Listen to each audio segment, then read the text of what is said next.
ngasi live se kan to chapne mayam ga wari watai ngak sanajage haidana live se thajarakpani ai nungsijarba subscriber singbo ahabe maktada lipungi maikai digi taram nokseri tonena bishone prayang nei koknona hanana khurum mayam live changbiro o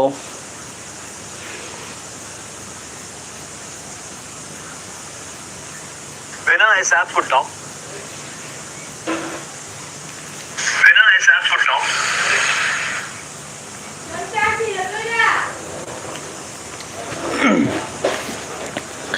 mayam kamdong narige kuire mayam gusu wari watai sanadaba do ngasi di live on thajare wari ju thagat pangamdre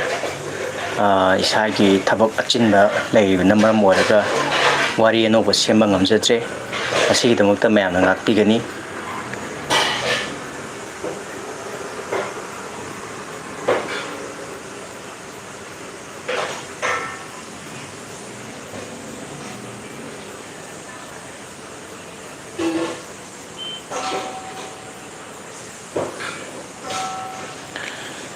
live changbirakliba sinau singbo ahanba maktada taram nokchari loina kai khumna buchari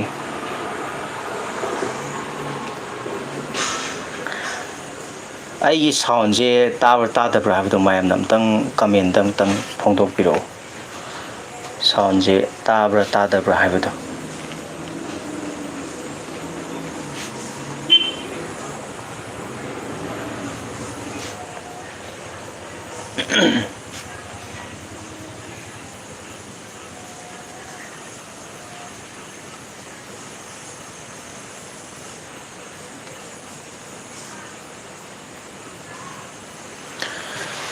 Hauji wari anuba thagalaknabagidamagta sem sajari athuba matamda mayamna pamgadaba moongda wari thagatjarake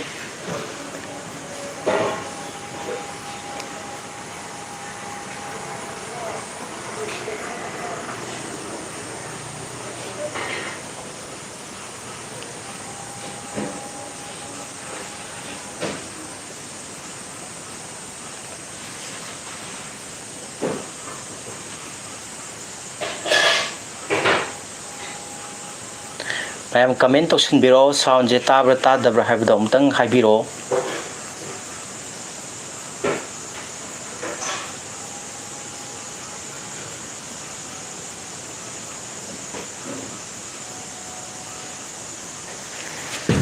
ngasi live se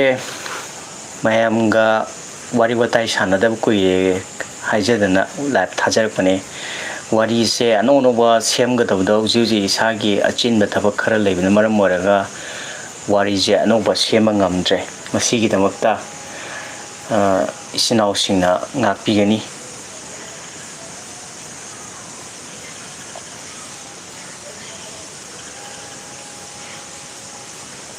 comment sembo tholakti sound aina ngangjariba sound je tabra tadabra habida amtang comment da tang haibiramo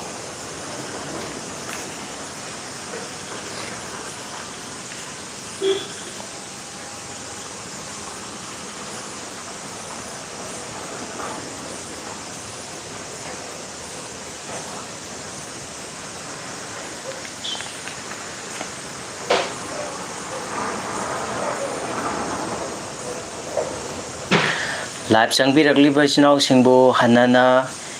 taram noksari mayam pumnamakpo hanana thagat phongdoksari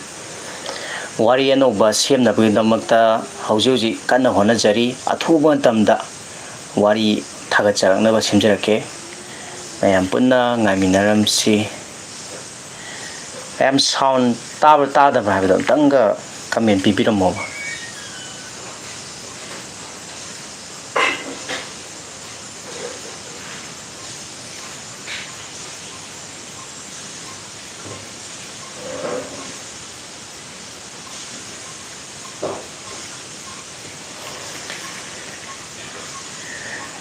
sai sing sa matam moibera di khangdre mayam je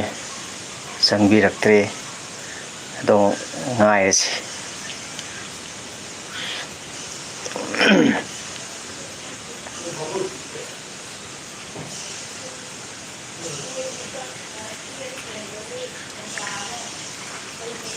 ꯅꯧꯅ live ꯑꯁꯤꯕꯨ ꯆꯪꯕꯤꯔꯛꯂꯤꯕ ꯏꯆꯤꯟꯅꯥꯎꯁꯤꯡꯕꯨ ꯍꯟꯅꯅ ꯀꯣꯡꯅꯅ ꯈꯨꯔꯨꯝꯖꯧ ꯂꯣꯏꯅꯅ ꯇꯔꯥꯝꯅ ꯑꯣꯛꯆꯔꯤ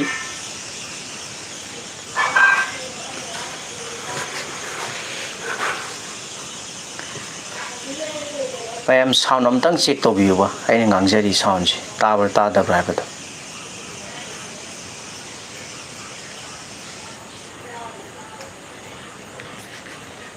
command sound ꯇꯥꯔꯒꯅ ꯇꯥꯔꯦ ꯇꯥꯗ꯭ꯔꯒꯅ ꯇꯥꯗ꯭ꯔꯦ ꯍꯥꯏꯕꯗꯣ ꯑꯃꯨꯛꯇꯪꯗꯤ ꯍꯥꯏꯕꯤꯔꯝꯃꯣ ꯃꯌꯥꯝꯒ ꯉꯁꯤꯗꯤ ꯋꯥꯔꯤ ꯋꯥꯇꯥꯏ ꯁꯥꯟꯅꯖꯔꯒꯦꯅ ꯂꯥꯏꯚꯁꯦ ꯊꯥꯖꯔꯕꯅꯤꯀꯣ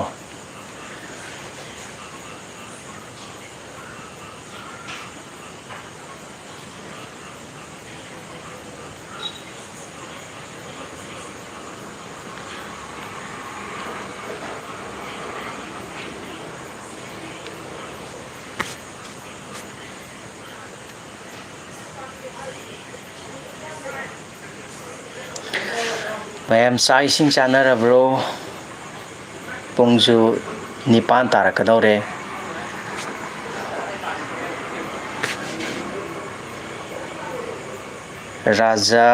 ꯔꯥꯖꯥ ꯀꯣꯏꯖꯝ ꯊꯥꯒꯠꯆꯔꯤ ꯁꯥꯎꯟ ꯇꯥꯏ ꯍꯥꯏꯕꯤꯔꯛꯄꯒꯤꯗꯃꯛꯇ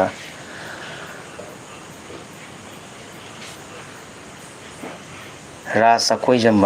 ꯆꯥꯀꯣꯏꯖꯝ ꯍꯥꯏꯒꯗꯧꯕꯀꯣ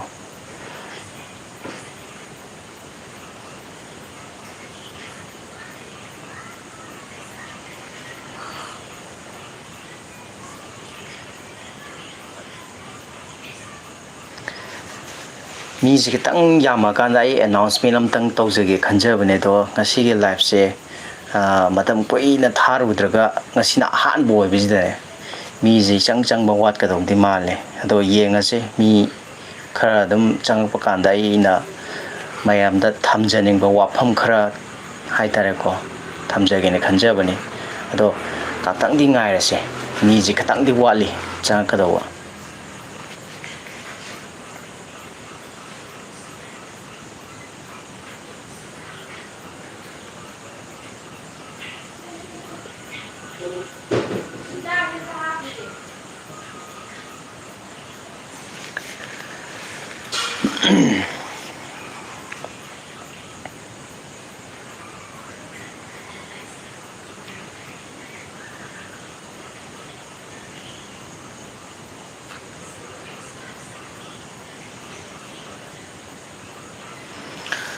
ꯅꯣꯇꯤꯐꯤꯀꯦꯁꯟꯁꯦ ꯈꯤꯇꯪ ꯊꯦꯡꯅ ꯐꯪꯕꯁꯨ ꯌꯥꯎꯔꯝꯒꯗꯧ ꯃꯥꯜꯂꯦ ꯑꯩꯅ ꯈꯟꯕꯗ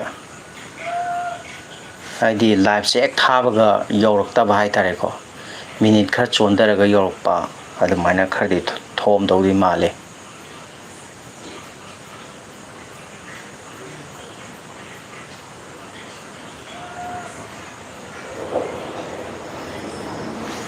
ꯆꯥꯛ ꯂꯣꯏ ꯆꯥꯅꯈ꯭ꯔꯕꯖꯥꯠꯂ ꯈꯪꯗꯦꯅꯦ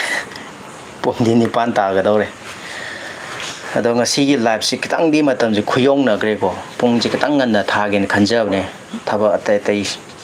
ꯆꯠꯊꯣꯛꯅꯔꯤꯉꯩꯗ ꯅꯪꯍꯧꯗꯕ ꯑꯗꯣ ꯉꯁꯤꯗꯤ ꯇꯦꯜꯂꯕ ꯃꯇꯝ ꯌꯥꯝ ꯀꯨꯏꯅ ꯊꯥꯖꯔꯣꯏ ꯃꯇꯝ ꯈꯤꯇꯪ ꯂꯧꯖꯒꯦ ꯑꯗꯨꯒ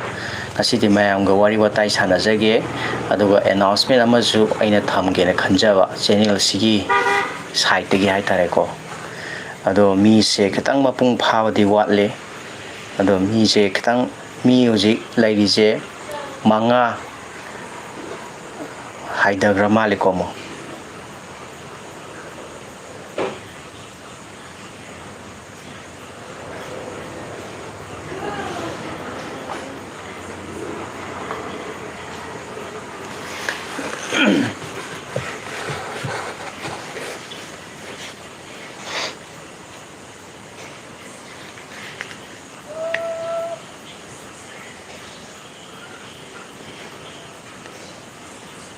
ꯃꯌꯥꯝ ꯀꯃꯦꯟ ꯇꯧꯁꯟꯕꯤꯔꯛꯑꯣ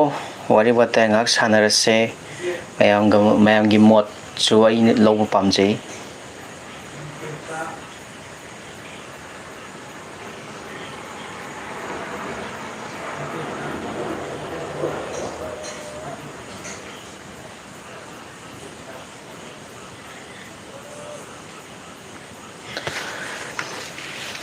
ꯃꯤ ꯈꯔ ꯌꯥꯎꯔꯝꯕꯗꯨꯁꯨ ꯂꯣꯏ ꯊꯣꯛꯅꯈ꯭ꯔꯕ ꯃꯥꯜꯂꯦꯀꯣ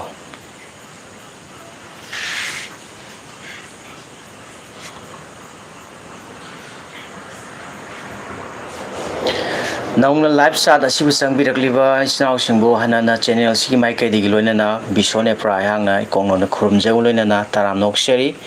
ngasiगी लाइव से मतम कुइना थाजरुद्रगा ngasi थाजरकपसे मयामगा वारी वताई सानजगे अदुगा मयामदा चैनल गी माइकैदिगी वाफम खर थमजगे खंजरगा लाइव की खुदोंचाबसे लौजरकपनी अदुगा हौजी हौजी वारी अनौबा आइना थागतपा ngamdabagi maram हाइजरगदी इसागी थबक खरा अचिनबा लैबा हाइ अचिनबा लैबना मरम मोरगा वारी अनौबा पेंडिंग ददि लैरे अदुबु थागतनबगी प्रोसेस तो लोइसनबा ngamdriba हाइतारे अदो अथुबा मतमदा वारी लोइसनजरगा mahausaगुमना लेप्तना थागलंगनबा ngamnaba होनजगे अदुगा लैबिरिबा चिनाउसिंगनसु चैनल असि मतम सांगना हाइतारे को मियामगी थवल तौबा ngamanbiu hainasu hanana ayamgi mafamda nijari ayamgi minungsido soidana utpirakani haibasu achetpa thajaba thamjari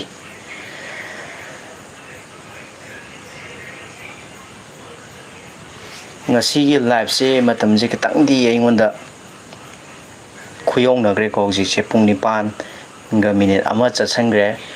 chai sing chaba matamdi oiramgani adubu matam yan koina di longjadabida matam telaba matam kharjida aigi lairiba sinau sing nungsiraba viewers sing bu interaction oina haitare ko wari watai live chat asigi khudangda wari watai sana ningdana live se thajarpani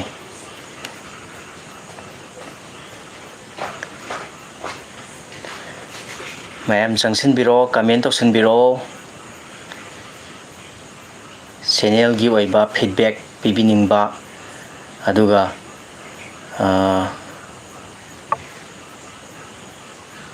announcement je thamge khanjabane mi je adum wat pai tare mapung pha daba mi je changamaga habe changamaga thokibana ayamba oire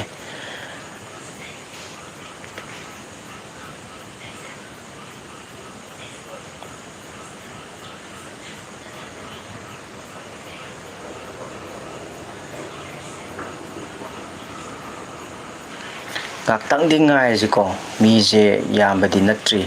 mi tarabu phadri live chat se ado mi je ngakhtang ngai raga aduga mong yengage aduga aina mayamda thamningniba wafamdo phajana haijarage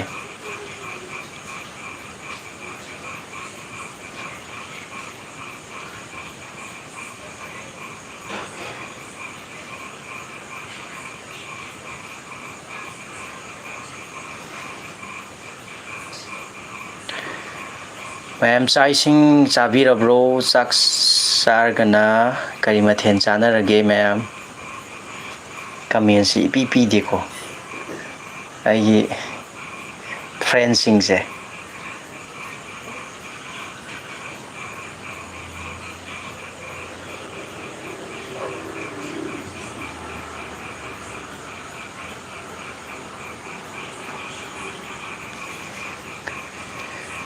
ngasi live se thadokna thabagi mi je katangdi kana tongnabako farak taba dunane ado marak tasu ai sumaina live thajarke mayamga ngayak to orabsu wari watai sananaba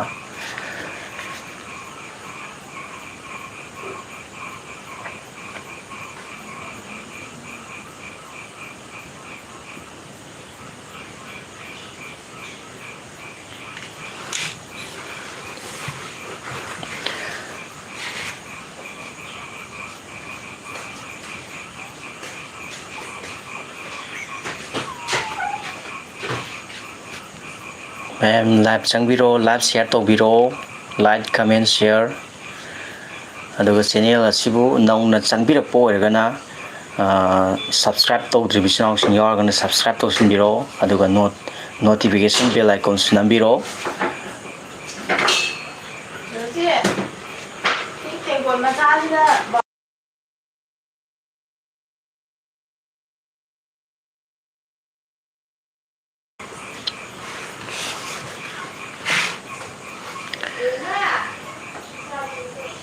mayam kamdongnarige nungainariba natro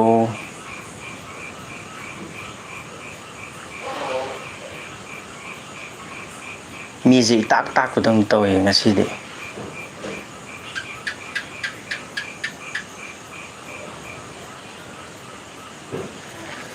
live ꯁꯤꯌꯔ ꯇꯧꯁꯟꯕꯤꯔꯣ ꯂꯥꯏꯚꯁꯦ ꯁꯤꯌꯔ ꯇꯧꯁꯟꯕꯤꯔꯣ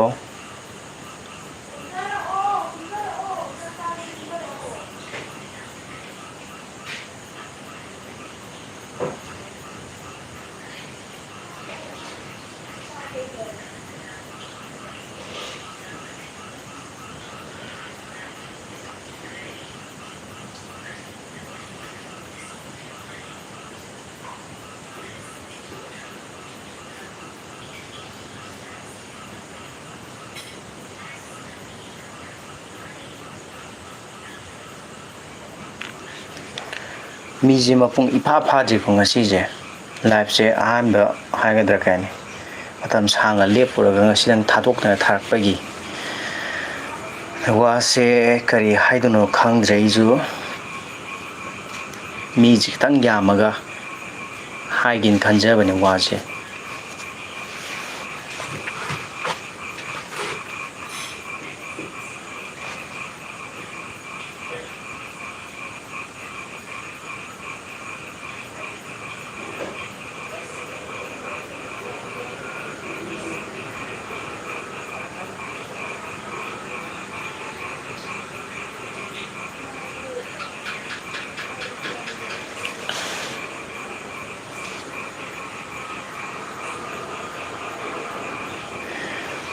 ꯋꯥꯁꯦ ꯑꯩ ꯍꯥꯏꯖꯔꯒꯦ ꯃꯌꯥꯝ ꯃꯤꯁꯦ ꯀꯩꯅꯣ ꯆꯪꯉꯛꯄ ꯉꯥꯏꯕ ꯑꯣꯏꯅꯀꯣ channel ꯑꯁꯤꯗ ꯋꯥꯔꯤ ꯍꯥꯞꯄꯤꯅꯤꯡꯕ ꯏꯆꯤꯟ ꯏꯅꯥꯎꯁꯤꯡ ꯑꯩꯒꯤ ꯐ꯭ꯔꯦꯟꯁꯤꯡꯗ ꯑꯩꯒꯤ ꯃꯔꯨꯞ ꯃꯄꯥꯡꯁꯤꯡ ꯌꯥꯎꯔꯒꯗꯤ ꯑꯩ ꯋꯥꯆꯞ ꯅꯝꯕꯔ ꯃꯌꯥꯝꯗ ꯄꯣꯁ ꯇꯧꯖꯔꯛꯀꯦ ꯍꯥꯏꯔꯤꯕ ꯅꯝꯕꯔꯁꯤꯗ ꯃꯌꯥꯝꯅ ꯋꯥꯔꯤ ꯊꯥꯖꯟꯕꯤꯔꯛꯑꯒ ꯆꯦꯅꯦꯜ ꯑꯁꯤꯗ ꯊꯥꯒꯠꯅꯤꯡꯕ ꯋꯥꯔꯤ ꯄꯤꯕꯤꯅꯤꯡꯕ ꯍꯥꯏꯇꯥꯔꯦꯀꯣ ꯑꯗꯨꯒꯨꯝꯕ ꯏꯆꯤꯟ ꯏꯅꯥꯎꯁꯤꯡ ꯌꯥꯎꯔꯒꯗꯤ ꯑꯗꯨꯝ ꯄꯥꯎ ꯐꯥꯎꯖꯟꯕꯤꯔꯛꯑꯣ ꯆꯦꯅꯦꯜ ꯑꯁꯤꯗ ꯑꯗꯨꯝ ꯍꯥꯞꯆꯔꯛꯀꯦ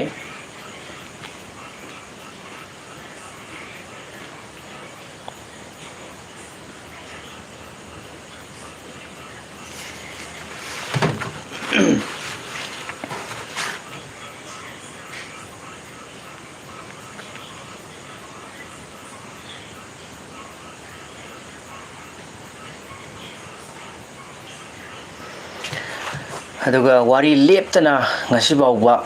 ꯆꯦꯅꯦꯜ ꯑꯁꯤꯅ 15K ꯁꯕꯁꯀ꯭ꯔꯥꯏꯕꯔꯁ ꯌꯧꯔꯛꯄ ꯍꯥꯏꯕꯁꯦ ꯃꯌꯥꯝꯒꯤ ꯃꯤꯅꯨꯡꯁꯤ ꯊꯧꯖꯥꯜ ꯌꯥꯎꯗ꯭ꯔꯒꯗꯤ ꯉꯁꯤ ꯑꯩꯅ ꯉꯥꯡꯖꯔꯤꯕ ꯏꯖꯔꯤꯕ ꯁꯦꯝꯖꯔꯤꯕ ꯁꯥꯖꯔꯤꯕ ꯃꯌꯥꯝꯁꯦ ꯃꯥꯏ ꯄꯥꯛꯄ ꯉꯝꯖꯔꯣꯏ ꯃꯔꯝ ꯑꯗꯨꯅ ꯉꯁꯤ ꯁꯤꯒꯤ ꯂꯦꯚꯦꯜꯗ ꯌꯧꯕ ꯉꯝꯖꯔꯤꯕꯁꯦ ꯃꯌꯥꯝꯒꯤ ꯃꯤꯅꯨꯡꯁꯤ ꯊꯧꯖꯥꯜꯗꯣ ꯑꯗꯨꯃꯛꯅ ꯑꯣꯏꯍꯟꯕꯅꯤ ꯍꯥꯏꯕꯁꯤ ꯃꯌꯥꯝꯗ ꯆꯦꯅꯦꯜ ꯑꯁꯤꯒꯤ ꯃꯥꯏꯀꯩꯗꯒꯤ ꯍꯟꯅ ꯃꯌꯥꯝꯗ ꯊꯥꯒꯠꯄ ꯐꯣꯡꯗꯣꯛꯆꯔꯤ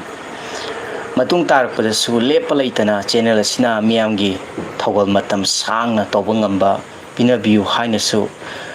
ꯑꯩꯍꯥꯛꯀꯤ ꯃꯥꯏꯀꯩꯗꯒꯤ ꯂꯣꯏꯅꯅ ꯆꯦꯅꯦꯜꯒꯤ ꯁꯥꯏꯠꯇꯒꯤ ꯊꯝꯖꯔꯤ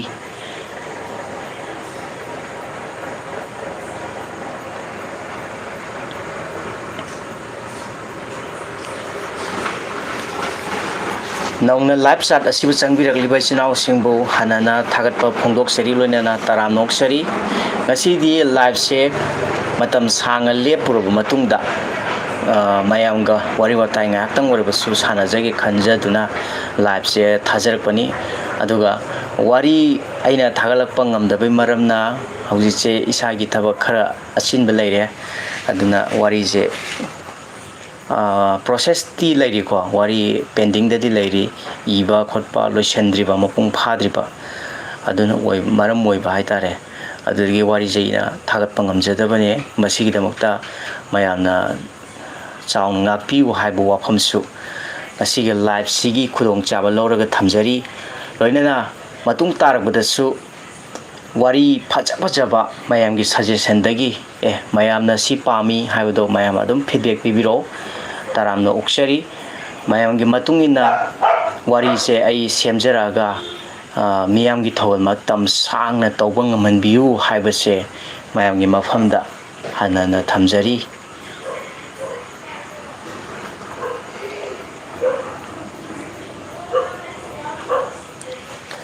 ꯂꯥꯏꯚꯁꯤꯡ ꯑꯁꯤꯗꯤ ꯌꯥꯝ ꯁꯥꯡꯅ ꯊꯥꯖꯔꯣꯏ ꯉꯥꯛꯇꯪ ꯂꯩꯔꯒ ꯑꯩ ꯂꯥꯏꯚꯁꯦ ꯑꯣꯐ ꯇꯧꯖꯔꯒꯅꯤ ꯑꯗꯨꯅ ꯇꯦꯜꯂꯕ ꯃꯇꯝ ꯑꯁꯤꯗ ꯆꯪꯕꯤꯔꯛꯂꯤꯕ ꯂꯥꯏꯚ ꯆꯥꯠ ꯌꯥꯎꯕꯤꯔꯛꯂꯤꯕ ꯅꯨꯡꯁꯤꯔꯕ ꯚ꯭ꯌꯨꯋꯔꯁꯤꯡ ꯍꯟꯅ ꯍꯟꯅ ꯆꯦꯅꯦꯜꯒꯤ ꯃꯥꯏꯀꯩꯗꯒꯤ ꯊꯥꯒꯠꯄ ꯐꯣꯡꯗꯣꯛꯆꯔꯤ ꯉꯁꯤ ꯆꯦꯅꯦꯜ ꯑꯁꯤꯅ ꯃꯌꯥꯝꯒꯤ ꯊꯧꯒꯜ ꯈꯖꯤꯛꯇꯪ ꯑꯣꯏꯔꯕꯁꯨ ꯇꯧꯕ ꯉꯝꯖꯔꯤꯕꯁꯦ ꯃꯌꯥꯝꯒꯤ ꯃꯤꯅꯨꯡꯁꯤ ꯊꯧꯖꯥꯜꯅꯅꯤ ꯃꯇꯝ ꯆꯨꯞꯄꯗ ꯃꯌꯥꯝꯕꯨꯁꯨ ꯅꯥꯗ ꯌꯦꯛꯇꯕ ꯄꯨꯟꯁꯤ ꯅꯨꯡꯁꯥꯡꯕ ꯇꯧꯔꯨ ꯈꯨꯗꯤꯡꯃꯛꯇ ꯍꯦꯟꯅ ꯃꯥꯏ ꯄꯥꯛꯄ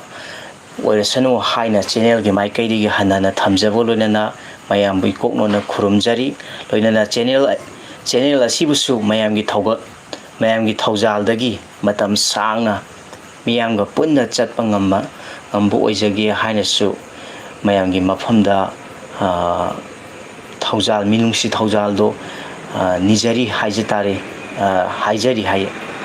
ꯅꯤꯖꯔꯤ ꯋꯥꯁꯦ ꯉꯥꯡꯕꯗ ꯀꯩ ꯍꯥꯏꯅꯤ ꯍꯦꯛꯇ ꯉꯝꯗꯕ ꯍꯥꯏꯇꯥꯔꯦꯀꯣ ꯉꯥꯡꯊꯣꯛꯄꯗꯣ ꯑꯗꯨꯅ ꯋꯥꯍꯩ ꯋꯥꯇꯥ ꯁꯣꯏꯈꯤ ꯂꯥꯟꯈꯤꯕ ꯌꯥꯎꯔꯕꯁꯨ ꯃꯌꯥꯝꯅ ꯉꯥꯛꯄꯤꯒꯅꯤ ꯅꯧꯅ ꯂꯥꯏꯚ ꯆꯥꯠꯇ ꯂꯩꯕꯤꯔꯤꯕ ꯆꯪꯕꯤꯔꯛꯂꯤꯕ ꯃꯔꯨꯞ ꯃꯄꯥꯡꯁꯤꯡꯕꯨꯁꯨ ꯍꯟꯅ ꯍꯟꯅ ꯇꯔꯥꯝꯅ ꯑꯣꯛꯆꯔꯤ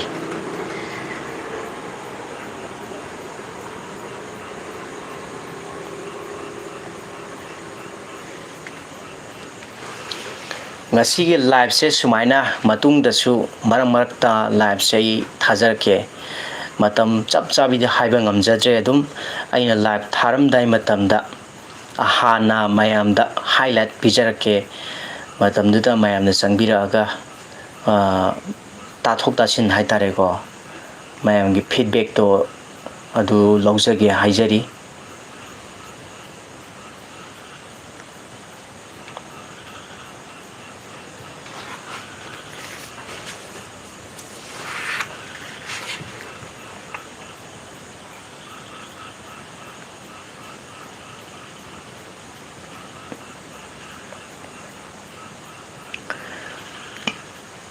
ꯃꯌꯥꯝ ꯀꯃꯦꯟ ꯇꯧꯁꯟꯕꯤꯔꯛꯑꯣ ꯋꯥꯔꯤ ꯋꯥꯇꯥꯏ ꯉꯥꯏꯍꯥꯛ ꯁꯥꯟꯅꯃꯤꯟꯅꯁꯦ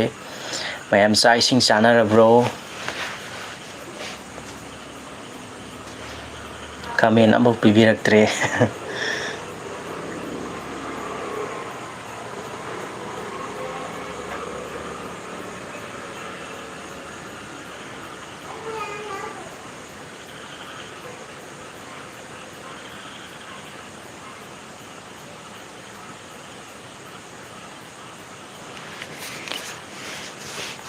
ꯑꯩ ꯉꯁꯤ ꯂꯥꯏꯚꯁꯦ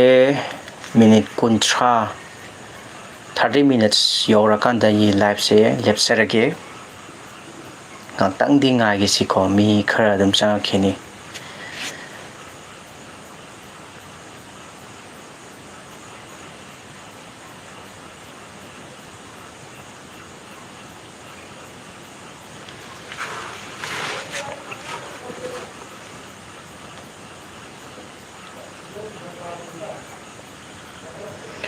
ꯍꯧꯖꯤꯛꯁꯦ ꯕꯣꯜꯒꯤ ꯃꯇꯝꯁꯨ ꯑꯣꯏꯕꯅꯤꯅ ꯋꯥꯔꯜ ꯀꯞꯁꯨ ꯐꯅꯌꯥꯝ ꯌꯦꯡꯅꯔꯝꯒꯅꯤ ꯑꯗꯣ ꯃꯌꯥꯝꯅ ꯑꯄꯥꯝꯕ ꯃꯥꯒꯤ ꯇꯤꯝ ꯑꯃꯃꯝꯗꯤ ꯂꯣꯏ ꯂꯩꯖꯔꯝꯒꯅꯤ ꯑꯗꯣ ꯕꯣꯜꯁꯨ ꯌꯦꯡꯕ ꯑꯣꯏꯅ ꯋꯥꯔꯤꯁꯨ ꯃꯔꯛ ꯃꯔꯛꯇ ꯑꯩ ꯊꯥꯒꯠꯂꯛꯅꯕ ꯉꯝꯅꯕ ꯍꯣꯠꯅꯖꯔꯛꯀꯦ ꯑꯗꯣ ꯃꯌꯥꯝꯅ ꯃꯍꯧꯁꯥꯒꯨꯝꯅ ꯋꯥꯔꯤ ꯇꯥꯕꯤꯔꯝꯕꯗꯣ ꯑꯗꯨꯒꯨꯝꯅ ꯃꯌꯥꯝꯅ ꯑꯃꯨꯛ ꯅꯧꯅ ꯇꯥꯕꯤꯔꯛꯅꯕ ꯍꯟꯅ ꯍꯟꯅ ꯍꯥꯏꯖꯔꯤ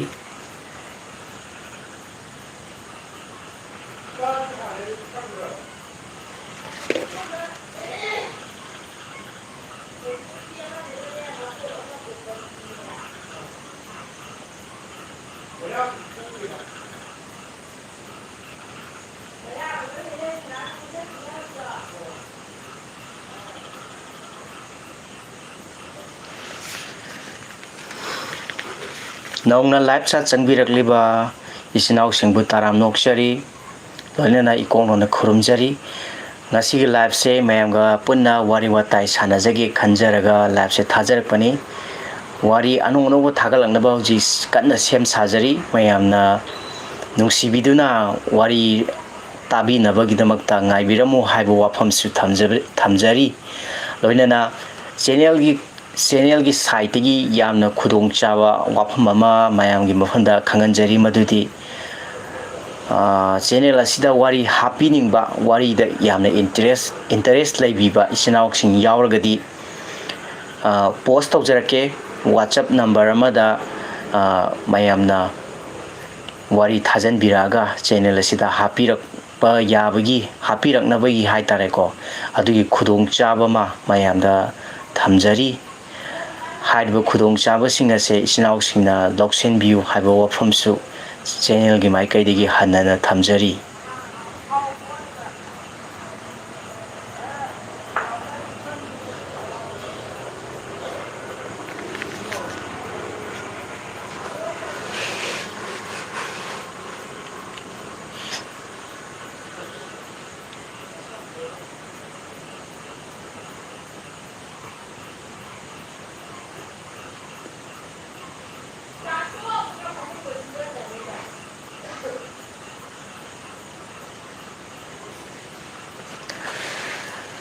mayam sai sing chanarabro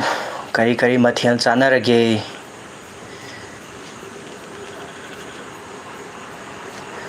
comment ji pirak tabaira di khangdre ko sida comment je tholakpa ambo udre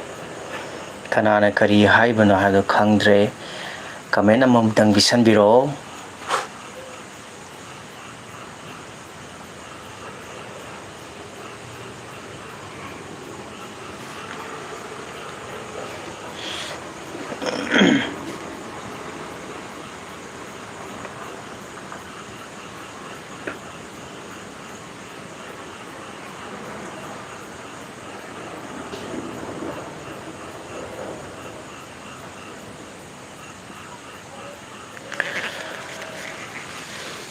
nauna live chat changbirak libai chanau singbasu hanana taram nokchari loinana ikai khumna uchari ngasigi live se yamna nungaina mayamga wari watai ngai haktang warabasu sanagi khanjaraga live se thajarakpani wari ano noba thagalaknabagi damak tawji kanna sem sajari matam khajiktang di mayamdagi lawjari madudi haujikse isagi achinba thabak khara leire aduna wari se changna ne thagatpadi ngamjaje masigi damakta channel asida lepa leitana wari targa lakpirakliba isinau singna ngakpigani haiba wafamsu thamjabaga loinana ngasigi live se hauji se pungje minute se 28 minutes te haujangre yam kuina di logjaroi ado telaba matam sida changbirak libai chanau singbasu hannana thagatba phongdoksari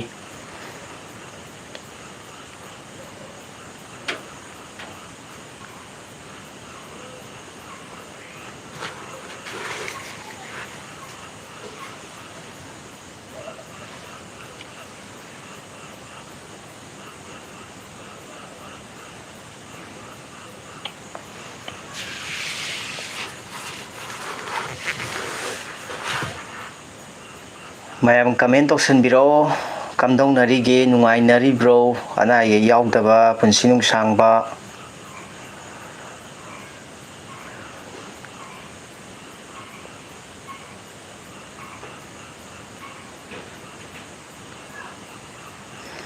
mayamna haibining ba aina thagatjarakpa wari singda phajaba athiba adagi any mayamna pibining ba feedback to adum pibiro harau harang lawjari mayamna si tausi sumai tausi sumaina semagadi wari singse hena phajagani khokani haiba mayam singdo mayamna pibiro mayamna haibiro haina thamjari adugo loinana wari happening ba channel asida wari happening bisinau sing yauragadi ai post tawjarake kano WhatsApp number haitare ko WhatsApp number post tawjarake WhatsApp number sida thajan biraga wari hapa yabagi khudong chaba ma channel sigi mai kaidagi mayamda thamjari loina ngasigi live asida changbirakhiba isnau sing amadi hojib live ta leibiri isnau sing busu hannana thagda phongdok chabo loina ngasiga live se matang asida losenjanam tawjage adu marak thatna matung tarakpadasu live se marak ta oiraga su ai thajarake mayamga wari watai sanaraga mayamgi phongdokningba modsingdo phongdokminaraga channel ase hena growth chatnaba miyamgi thawal matam sangna tawba ngamjanabagi damakta mayamgi mafamdagi thamoi sengna thawjal nijari fare ngasigi live se matang asida lo sanjarage mayam pumnomakku hanana kongnona khurumjari mayambo bye bye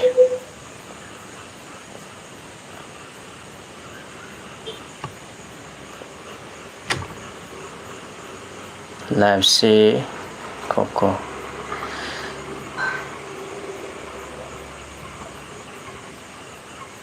live se kuina thadabi ko muthabam khangdabi doni tawrise